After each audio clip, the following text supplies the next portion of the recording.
guys, for tonight video, kakain kami ng balot.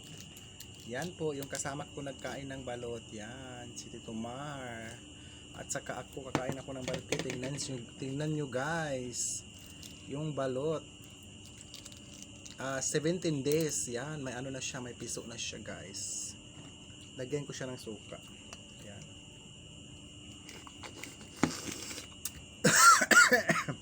Ay, ang asim guys. So yummy. Yan, may isa pang balot.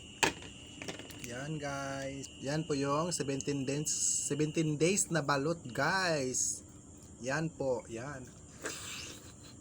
Nasubo ko na guys.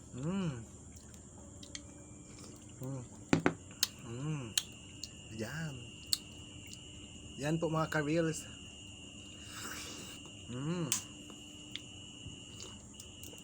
Thank you so much for watching. Sana po na-enjoy kayo sa watch for my reels. Thank you very much mga kalab sa walang sawang suporta. Bye bye.